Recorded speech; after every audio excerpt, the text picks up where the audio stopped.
What's up, MLW fans? It's your host, your boy, Uncle Bobby B. That's right, George could not make it today. Just this guy, he's podcasting 24/7 and occasionally can't make it. So I'm flying solo today. It's a rarity, but it does happen.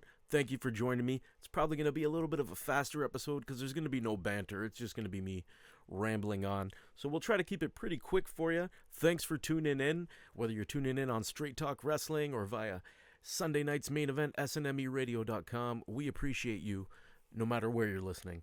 So let's get right to it. We're in the all-new season of MLW Fusion. We're in Tijuana, Mexico, a 5,000-strong crowd in the historic... Oh gosh, am I going to say this wrong now? What was it? It was the Auditorio Fausto Gutierrez. So it's a historic venue in Mexico, and we've got some action here that's going to be not just members of the MLW roster, but members of the AAA roster and some other, I guess you could say legends or at least veterans. So let's get right to it. The match, or excuse me, the episode opens with a recap of Alex Kane's Battle RIOT victory, outlasting all other competitors, setting a record, longest time spent in Battle RIOT, and of course he's got that anytime, anywhere guaranteed shot against the World Heavyweight Champion, Alexander Hammerstone. So there's going to be some build up to that. I don't expect he's going to be cashing in right away, and we'll be talking a little bit more about that later. But we also get a promo from Taya, Johnny, and Sam Adonis there in Mexico, dripping with gold, ordering up some cervezas, and it kind of popped when Sam Adonis held up the missing sign for Cesar Duran. Muy importante. That kind of popped me, but great to see them all together. Don't know how much longer we'll be seeing them for, because we know MLW pre-tapes and they've probably gone on to some other things by now. But hey, while the content's there, let's use it. So we have this crazy match, and this is in, again, Auditorio Fausto Gutierrez, Crazy Frank against Juicy Finau against Damian Says. Right off the bat, there's action. I'd like to say this is the first time I've seen somebody getting their ass kicked while Oye Como Va was playing over the loudspeakers, but unfortunately, that's not the case. I've seen some things in my life. But a 37-year career for Damian Says debuted in this exact venue. That's got to be pretty awesome. 37 years later, you're still going. With that said, with the size and age of these guys, the pacing was a little slow. But you know what? It didn't make the match any less enjoyable. They beat the shit out of each other. Glass, staple gun, cheese grater, skewers, a car hood, a TV. They battled all over around the ring on the ramp area. Crazy Frank got some assistance from Los Macizos, who got repayment by Juicy via a double chokeslam through the glass. And Juicy with a juice salt off the second turnbuckle. Can we just for a second appreciate this is a guy who's almost 500 pounds doing a moonsault off the second turnbuckle on the glass too. He absolutely made the match fun. Like I said, a little bit of slow pacing, but didn't make it any less enjoyable. Great finish there with the juice salt. And one thing I also wanted to note, they were talking about whether Juicy's afro was a bit of a cushion against blows to the head. I did have an afro in high school. Doesn't look like it, but I did, and I can confirm it does cushion cookie sheets to the head. Took a few in my time. So that's just strategy from Juicy. That's just Juicy being smart. So we move on following that match to a little bit of the recap of the attacks from the Calling over the months. Of course, Second Gear Crew versus the Calling. And an update on Jacob Fatu. He is injured. He will be out for 3 weeks, but he's still guaranteed his open weight title shot when he does come back, regardless of who is holding the title at the time. And from there, we move on to an Alexander Hammerstone promo. They caught him at the gym. Pretty standard promo here from Hammer, although I was a little confused by the shots at Danny Limelight and Danny's receding hairline, because Danny's been gone for a while. Shout out to Danny Limelight. I love you, dude. But I didn't know where these, maybe I was missing something. But yeah, just a couple shots at Danny Limelight. It was a little bit odd. And from there, it's a Manders promo. The one called Manders, the boss of the Plains. He's here to chew some tobacco, drink some beer, kick some ass, and he's looking to put some more gold on that belt buckle. That already impressive belt buckle collection. He's looking to add to it. Love Manders, love the SGC. Looking forward to seeing more of these guys here, particularly with the calling. Think they're going to be going back and forth for quite a while, and I am here for it. Next promo we've got, it's Sam Laterna. She is speaking with Willie Mack, and Willie Mack's very soft-spoken and quiet and just casual when he talks. But man, you've seen that guy in the ring, and he's a monster. But this was some hilarious interaction between Willie and Sam. Sam's got some of Willie's got some of Cesar's authentic items from Mexico City, from Chihuahua, even from the places in Mexico you don't want to go to. So that was a hilarious little segment. Willie's just so casual. I wish he'd be a little just like meaner, like a little bit more, not saying louder, but I don't know how to describe, more emphasis. Who am I to tell this guy how to cut a promo? He's a pro wrestler. I'm behind a mic.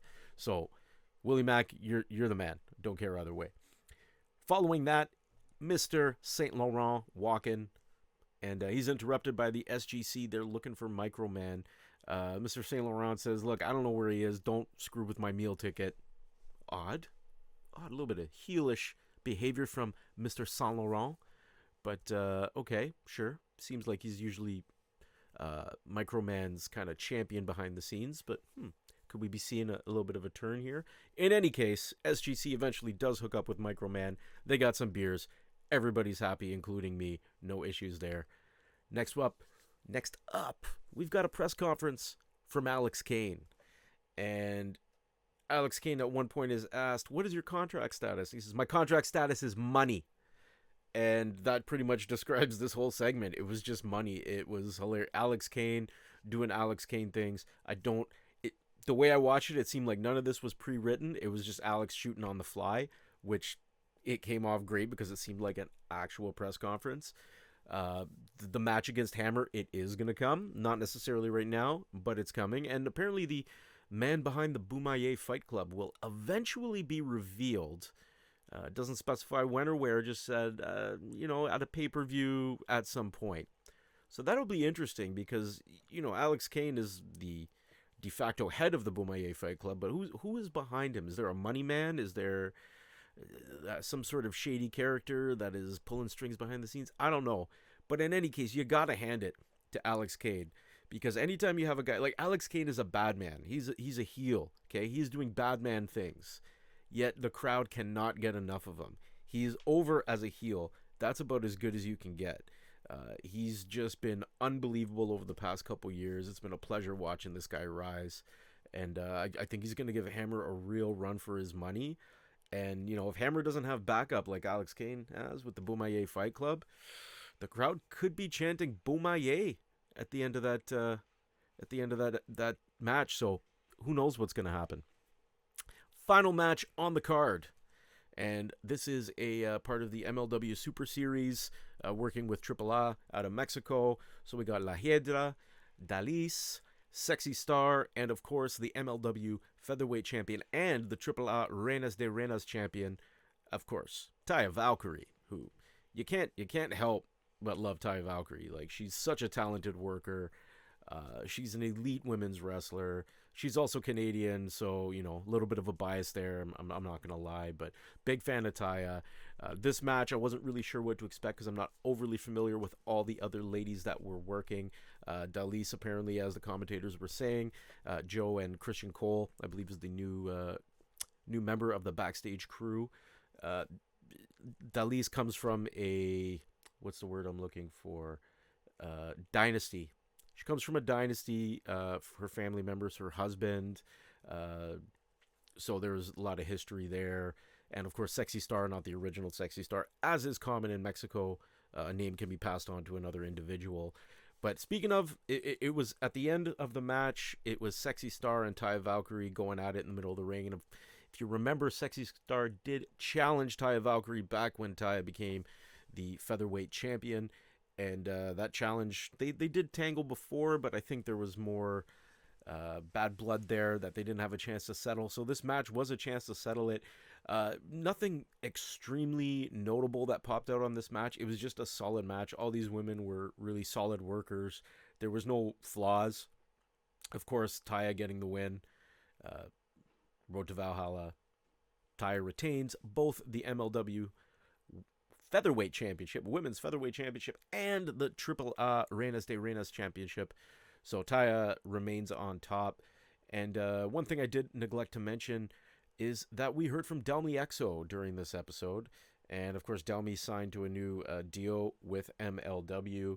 And they don't have a lot of female wrestlers that are signed to deals. So if they've signed her, that means that Delmy is clearly going to be made a focal point of the women's division, the featherweight division in the league for some time to come.